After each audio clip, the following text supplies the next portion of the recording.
Hello, and welcome to Mitchell Consulting's webinar series for our Mitchell University. Today we're going to be working with SAP Business One. We're going to be talking about Journal Voucher.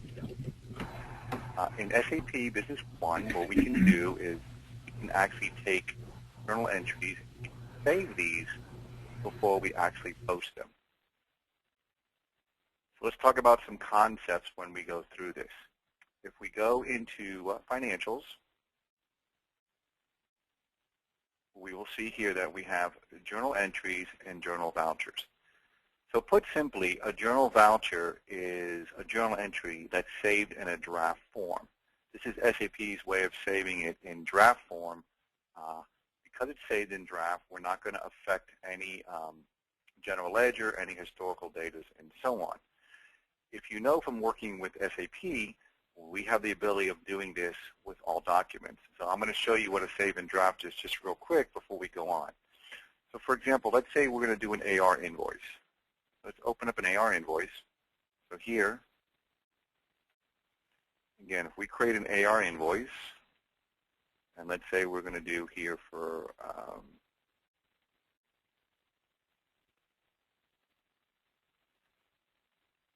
so now, if I was to actually add this AR invoice, it's going to be added to the system, which means it's going to affect the general ledger, it's going to affect the historical files, it's going to affect the customer's aging. So let's say I have a big document here, but I don't really want to add it, but I don't want to lose it because I have several line items here. I can actually go in SAP and go File, Save as Draft, and you can see that that document was saved into draft. You can see down here that the draft document 43 was created. So I can then later on go in to my drafts and call up my AR invoice and then eventually add it and post it to the system. So the journal vouchers allow us to do the same thing. What it allows us to do is go in and actually do stuff in a temporary mode. Plus, we can also use it to look at reports. So again, if we look at our journal entry screen, we can see from working with SAP, this is a typical journal entry screen. You can see here, this is a journal entry that was done. So you can see that eventually the journal vouchers will become journal entries. Since this journal entry has been posted, you can see the effect of general ledger. So let's go take a look. Let's go into journal vouchers, and we can do a couple things. We can look here at the open only. So we can see that we have no journal vouchers open. If we uncheck this, we can see that this journal voucher here was closed. So again, another thing that's nice about journal vouchers, we have that kind of a historical data and so on. So let's start. So we're going to go here and we have two options. We have add entry to new voucher and add entry to existing voucher. So let's start here. We're going to add and we're going to create a voucher. So you can see it looks just like the journal entry screen. So again, you can see here we can put a posting date, a due date, a remark, again, similar to journal entries. And we do have a detailed webinar on the financials in the journal entries. So I'm not going to go too deep into how all this works, but you can see here that the journal voucher is like the journal entry. I can do my fixed assets, my fixed exchange rate, my reversals, my adjustments, and so on. Another thing that's nice about the journal voucher, it allows us to save it, not only save it, but save it in an unbalanced situation. So for example, let's say we're going to call up this account here, and we're going to do a debit of $100. Right? So now I can add to voucher, and I'm getting this message, Unbalanced Transaction. I can suspend, which means it'll go back and let me continue on, or I can just go ahead here and continue. So now what's happening is I have an out of balance, but I can save it. So I'm going to click Update. And again, it's giving me the message again. So this is nice because what we normally do with a lot of our clients, especially when we're going live on the system from a legacy system, typically the beginning balances will be entered as one big journal entry. So let's say we go live on the 1st. What we do is from the legacy system, we run a trial balance on the last day of the previous month, and we can have hundreds of general ledger accounts with hundreds of transactions. So what we want to do is we need to start entering. So we need to go in and one by one we need to enter, or we need to use the DTW to do a data import. So we're importing every GL account. So we're going to bring in the bank account with its ending balance, the receivable ending balance, all my expense accounts. So what's nice is here I can do it this way. So if I have a lot, let's say I'm doing it by hand, I can go ahead and just stop at any time, because if I have an out of balance condition, I can stop. Now I have two options here. If I want to continue on with this, you can see add entry to new voucher or add entry to existing voucher. I would select the existing voucher and click here. Okay? And what I can do is go in, or I can just double click on here and I can continue where I was. So I can do a couple things. If I click on the line, you can see here that I can continue where I left off. If I click on here, add to existing voucher, I'm going to create another transaction underneath the journal voucher. So if I click here, let's say I'm going to do it this way.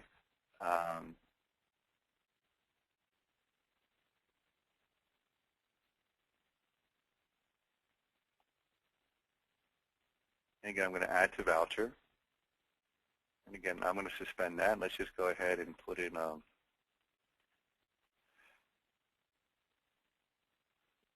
make this a balanced one. So again, since that was a balanced, which means my debits and credits were equal, it just lets me add. So now if I do it that way, let's just click Update here. So you can see under Journal Voucher 11, I actually have two transactions. I have this one and this one. So the add to existing voucher will create another transaction under the voucher. If I want to continue where I left off on the transaction, I would double click and I'm on the transaction. If I add here to a new voucher, what's going to happen is I'm going to create another voucher. So you're going to see here now I have voucher 12. So I can do the same thing in voucher 12.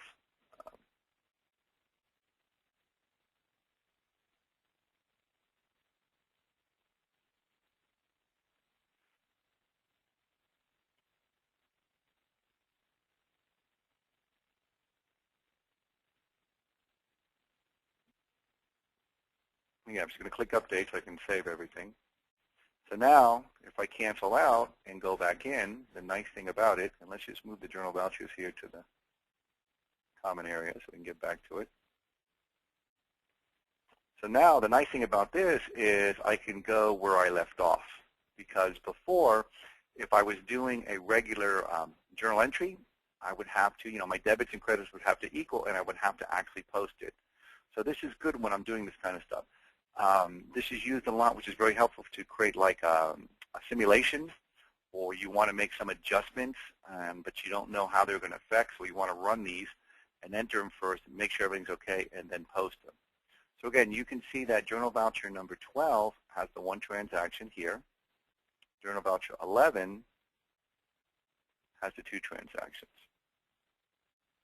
Okay, so let's open this up. Let's just go here and let's choose an account here. I'm going to take this exchange account, which you can see the exchange account right now has no balance.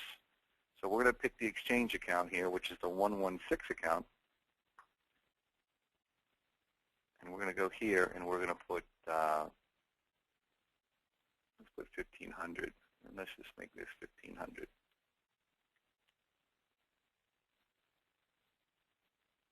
So again, I'm in balance now, so I can do a couple things here.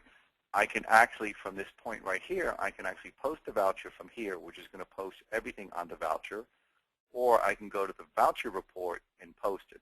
But before I do that, I want to see something really nice with the journal vouchers. We talked about that simulation. I can include my journal vouchers on my financial statements and on my financial reports to kind of see a what-if situation. So if you notice here, you can see that this account right here, this exchange account right here, has no balance. But I have this transaction here for $1,500.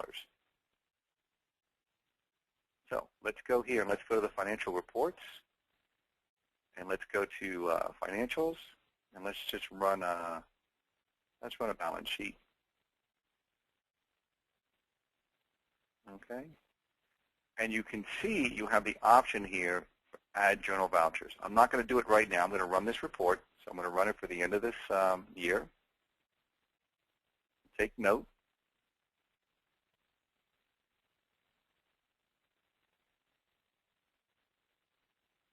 Okay, you can see here that we don't see our exchange account. Let's go back here. Let's and display accounts with zero balance.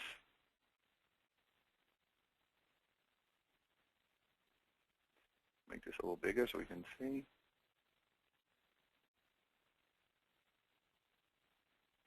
And let's see, what was our exchange account? Was the 116 account? Right here.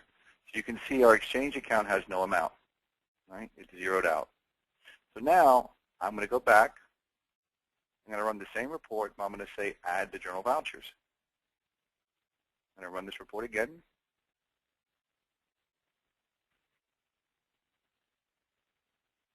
And now you can see here on the exchange account the amount.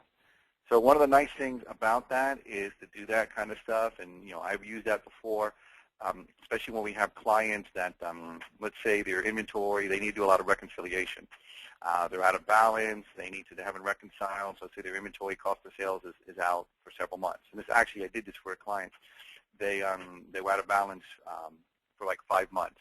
So what we did is we ran all the scenarios, and what we would do is we would sit down and we would create the journal vouchers for every month so we can then run our financials. I did it with their controller, so we can run our financials every month and get a picture of what's going to happen. Once the accountant said, yes, that's fine, we went in and we posted the vouchers. So a nice feature is that you can see that. You can see the vouchers here. And again, you can see that on the financial reports. It's on the balance sheet, add journal vouchers. It's on the trial balance. Again, add journal vouchers. And all the other ones you can see here, add journal vouchers. It's going to be on all the different reports here, so you can do that. So the nice thing about that is you can use that for kind of like what ifs or just scenarios. Sometimes you may want to use it. You may never post the voucher, but you just want to use it again for financial purposes. You can actually add it there, which is a nice feature. So let's also go here and let's look at the voucher report. I'm just going to kind of move this into my common function area, so I don't have to keep going to the menu. So here in the voucher report, again, you can run specific things. So we're going to do it for today's date, but we can do it for all dates. We can do from specific voucher numbers, the transaction numbers under the vouchers, and we can say if we want to display open and close. I'm going to click OK, and you're going to see here that I have. And this is new functionality that was added in the version 8.8. The journal voucher has been with all the systems.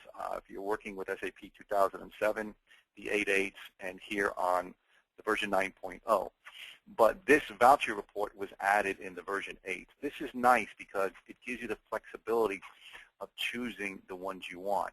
So for example, you can see that voucher 11 has 2 transactions, transaction 1 and transaction 2.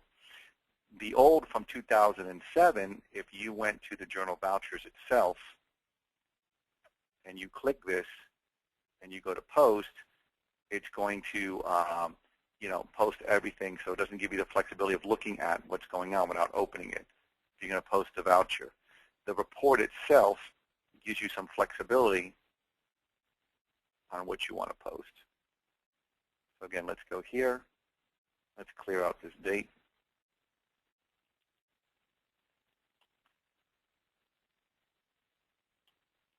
And again, we're going to run for everything. So you're going to see this one here is grayed out. Okay, that's because this one was closed. So let's do a simple one. Let's actually post 12. So if I click this, it's going to do all of them. And again, you can't do a one-sided posting. Notice here that I can't deselect these lines. Okay, if I select, for example, this one, nothing happens. I have to, obviously, because at this point, my debits and credits have to equal because I'm actually posting. So I can do that one, and you can see here, and I'm going to do a post. And you're going to see right now how it's posted. So if we go to the actual journal entry screen,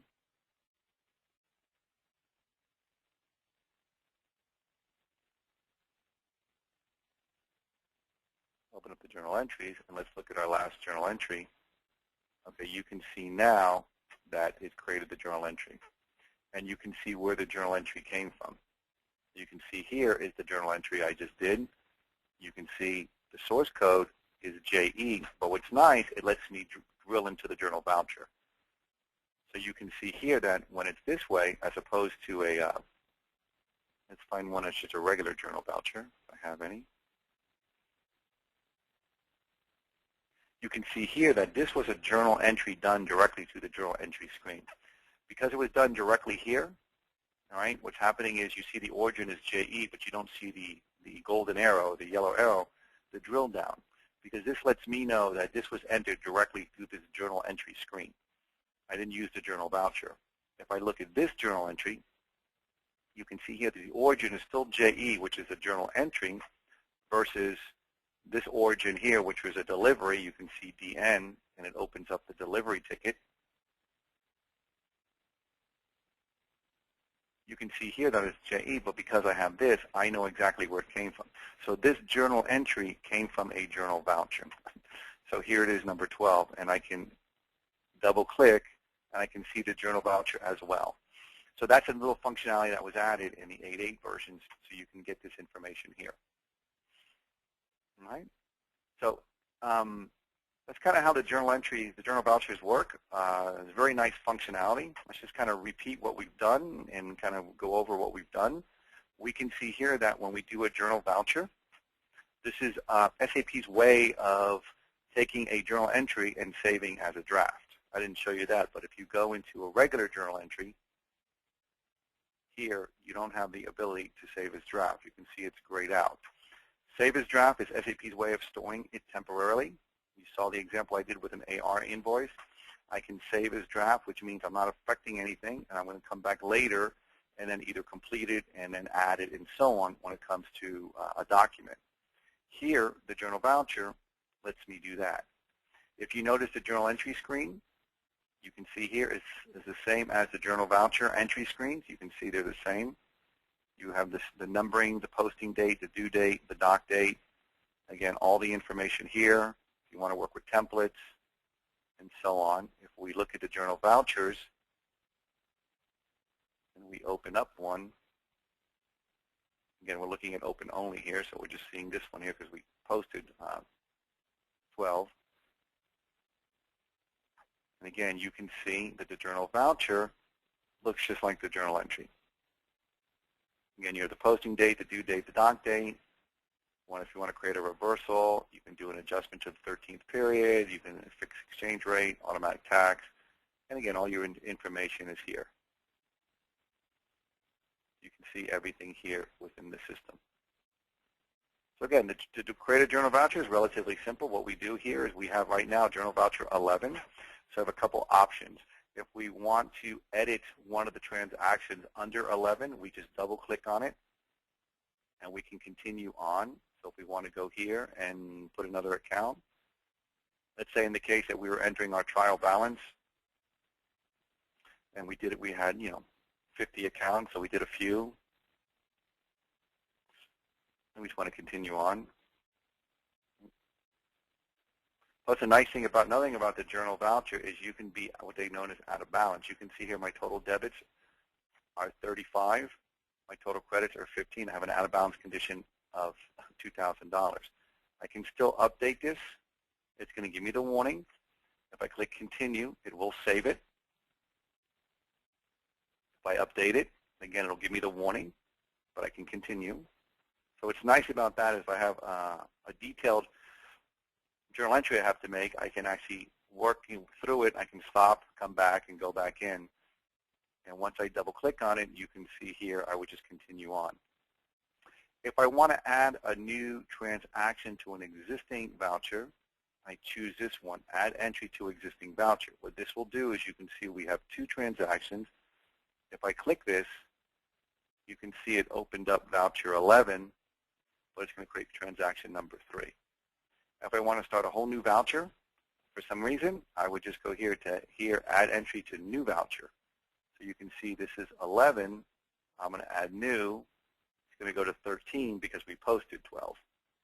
And again, I have the same information here.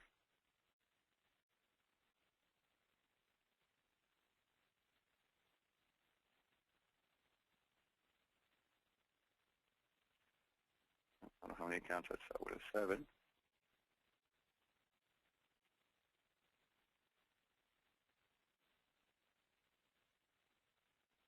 and so on. And again, as long as I can add to the voucher, see here, when I'm in balance, which means my debits equal my credits, and I add to voucher, I just don't get the warning. Again, I still have to create an update here to save it. So I have everything in the system. Okay. If I want to go in and remove, I can remove. We go to Journal Vouchers. Okay, you can see here. If you want to remove that, you can right-click. You can remove the Journal Voucher here. So let's say I totally made a mistake on that. I want to remove it. I can go ahead and remove it.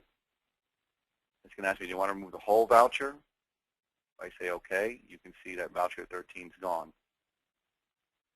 I can do that. I can add a new entry. So now I'm sitting here at 14.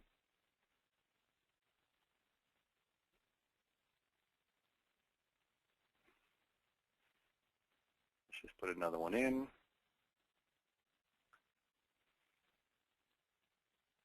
Again, I'm going to do this one balanced.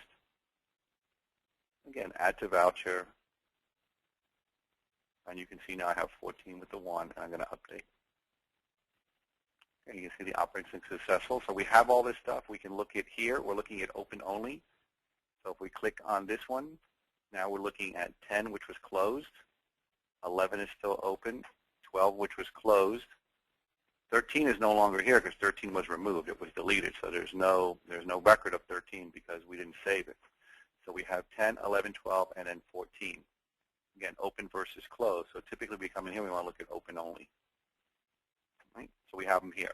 That's how the Journal Vouchers work. Again, the advantage of the Journal Voucher is we can use it in reports before we post.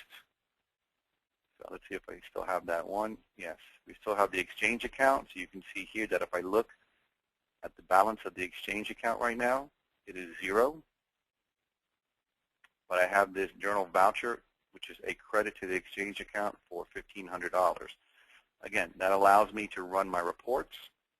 So if I want to go to financials, go into financial reports, and again, it's available on the balance sheet, the trial balance, the profit and loss, and so on. So let's just go here to the balance sheet.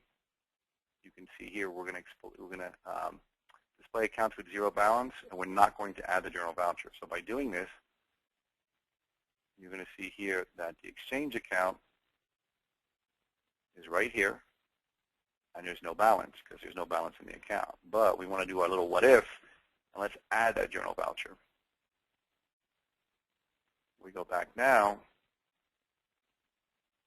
and we can see that the exchange account has the credit of the $1,500. So again, that's another nice feature of the Journal Voucher. You get that little kind of a what if going on in there, so you can do these simulations. Once you post, it's going to actually be the correct amount. And again, that holds true on the trial balance, add Journal Vouchers, and all the reports down here. You can add Journal Vouchers. We have the Journal Voucher report. This functionality was added in the 8.8 versions. And again, you can just look at everything here. You can look at everything open and closed. So if we go here, we're going to look at everything. Again, we can see that 10 is closed and 12.1 is closed because we did this posting. You can see that 11.1, 11.2 hasn't been updated, as well as this one here. So let's just go here and let's post this one. So now I'm going to post the ones that have, make this bigger, it doesn't fit. We're going to post the one here with the actual exchange account. So we click that, we click post. So 11-1 will be posted, so technically it'll be closed. And you can see here I'm getting a message, unbalanced transaction. Right? It's not going to let me post it because it's out of balance. Remember, we can't post if we're out of balance, so we have to go in here. Let's just drill into here, and we can see how we're out of balance. Let's just go ahead and add an account. Because we're posting, now we have to make sure that we're in balance. So we're going to go ahead and just put a 2,000 here, so we can see our debits equal our credits. Click Update. Okay, Update. Okay. Now we can select it, this one here. And now when we post, we can see that it posted. Again, you can keep the journal voucher in that unbalanced, so debits don't equal credits, but obviously once you post, they have to equal. So you can see now that's closed out. So now if we look at this exchange account, you can see that it now has a balance. So it's in there. So again, we can run that scenario simulation and see what it does. You can also look at when we actually do post the voucher, the audit trail shows from the journal entry. So if I go here to my last journal entry, again, you can see that this JE, which came from here, which we can see here, I can click on it and I can see where it came from. So I can look at the journal voucher that it came from. So again, really nice functionality built into SAP, the journal vouchers. They do a lot of things. We use them a lot. I use them a lot, especially when we have a new client. And typically what we do is after we go live, we have to enter the beginning balances from the legacy system. So typically they'll have a trial balance the day before we go live from the legacy system. I mean, this depending on the nature of their general ledger. There could be hundreds of GL accounts, especially on your P&Ls. You can have hundreds of expense accounts with balances. If it's going to be done either by hand, it's done to the journal voucher, or we do what's known as the DTW, the Data Transfer Workbench, which is a built-in data conversion program within SAP. And if you want to learn about that, we do have a detailed webinar on that. So typically we do that. And what the DTW will do is basically we'll create the journal voucher. We don't want to post right away, so we want to create the journal voucher. And again, this way we have some control that once we do that journal voucher, we can go in and then we can go look at what came in. We can make sure everything's okay, make any changes. After we make the changes, then we can go ahead and post. And you're going to see of this transaction 11 here, you can see that this one's still open. You can see that this one's closed. So if I want to look at open only, you'll see what's open. 14 is open and 11. It's still down here going to show both. So again, nice functionality. Very good to work with, journal vouchers. Like I said, I use it a lot, especially in situations where, and clients use it a lot, where they're out of balance and we need to enter some journal entries. And again, we have to enter journal entries for several months. So we want to actually put them all in the vouchers so we can then run the financials and the trial balance, looking at these vouchers, making sure we're okay. And then when we're okay, we know it's going to be okay, we can post. As opposed to entering the journal entries, posting the journal entries, and realize that we did something wrong and we have to reverse the journal entries and repost. So it gives you some nice little flexibility that way.